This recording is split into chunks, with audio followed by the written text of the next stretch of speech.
c'est Nico. Dans cette vidéo, on va voir ensemble comment choisir son premier ampli guitare. Conçus dans les années 20, les amplificateurs de guitare sont les appareils qui visent à permettre aux musiciens de mieux se faire entendre lorsqu'ils jouent de leur instrument à domicile, en groupe ou devant un public plus vaste.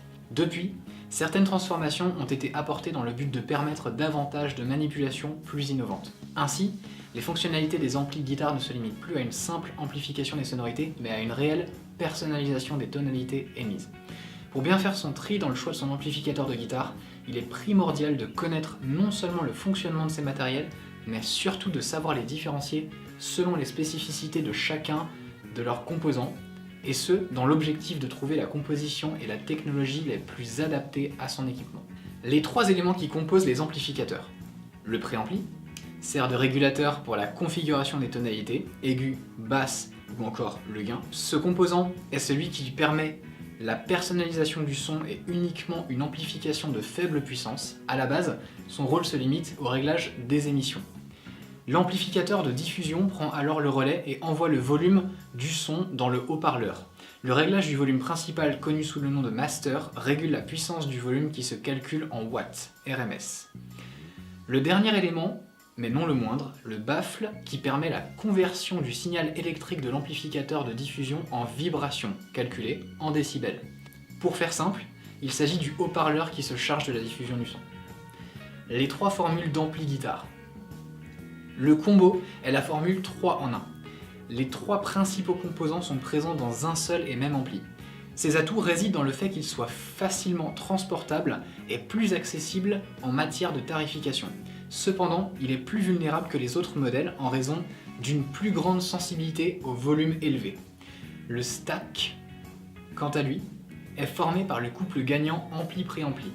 Il ne contient aucun haut-parleur interne et donc se montre plus résistant face aux vibrations sonores. De ce fait, il est possible de procéder à un changement de baffle ou en rattacher plusieurs. Sa transportabilité s'avère plus complexe à cause de son poids. Cet appareil n'est pas recommandé aux moins fortunés. En effet, le niveau des enchères est plus élevé par rapport au combo. Concernant le rack, il propose un choix moins restreint au niveau de la composition. Grâce à cette formule, l'utilisateur aura le privilège de choisir lui-même de manière séparée les composants selon ses besoins. Il présente les mêmes avantages que le précédent, néanmoins il offre une grille tarifaire plus attractive, soit un meilleur rapport qualité-prix et une polyvalence variante en fonction de la qualité de la configuration de l'utilisateur. Pour quelle technologie opter? Les amplis à transistors. Les transistors produisent des sonorités qui sont fréquemment considérées comme étant quelque peu froides. Cette technologie parvient facilement à percer dans le genre de musique plus délicat à l'image du jazz ou du blues. D'ailleurs, plusieurs instrumentistes passionnés de ces rythmes ont opté pour ce modèle pour animer leur présentation. Cependant, elle devient plus fragile confrontée à d'autres univers qui nécessitent des ambiances plus bruyantes. Effectivement, exposée à des besoins trop importants en volume, elle peut très facilement provoquer des saturations. Cela concerne les tonalités dites sales. Par contre, les amplis guitare à transistor sont très faciles à transporter et ils sont moins coûteux. Les amplis à lampe. Contrairement au modèle précédent, celui-ci permet la diffusion des résultats sonores dits chauds. Les signaux sont directement envoyés à l'amplificateur de son, ce qui permet aux amplis à lampe de produire des sonorités moins métalliques. Ils sont alors préconisés aux guitaristes jouant des harmonies plus rythmées et moins douces. Ce type de technologie sonore devrait suffire pour faire la satisfaction de bon nombre de métalleux adeptes du bruit et de la musique agressive.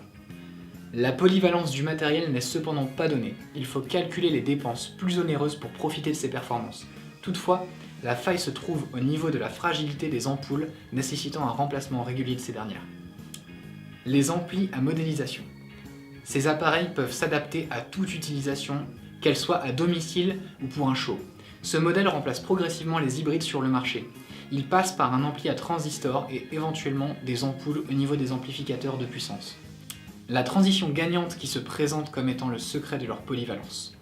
Les amplis à modélisation sont dotés de la capacité à émettre à la fois des sons chauds ou froids en fonction des besoins.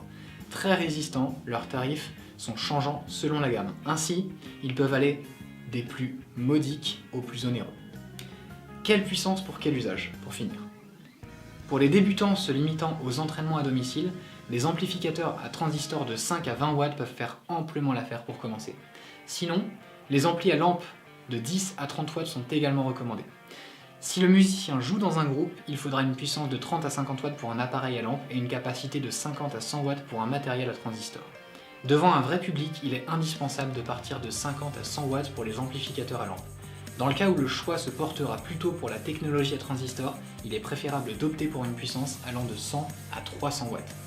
Enfin, le type de guitare que l'instrumentiste utilise importe aussi dans le choix de son amplificateur de son. Pour éviter de gâcher l'effet acoustique de son modèle électroacoustique, un ampli à transistor de 2 à 15 watts peut suffire pour l'utilisation à domicile. Sur scène, la puissance peut aller jusqu'à 80 watts. En ce qui concerne les guitares du type électrique, un ampli à lampe de 20 à 30 watts est préconisé pour les usages à domicile et en groupe. Si vous êtes arrivé au bout de cette vidéo, c'est que vous êtes peut-être une personne motivée à devenir guitariste. Voilà pourquoi on vous offre 6 vidéos de formation accessibles directement sur le lien présent sur la vidéo ou en cliquant directement sur le lien dans la description de la vidéo. Je vous dis à tout de suite pour la première vidéo de formation offerte. Prenez soin de vous, à bientôt, ciao.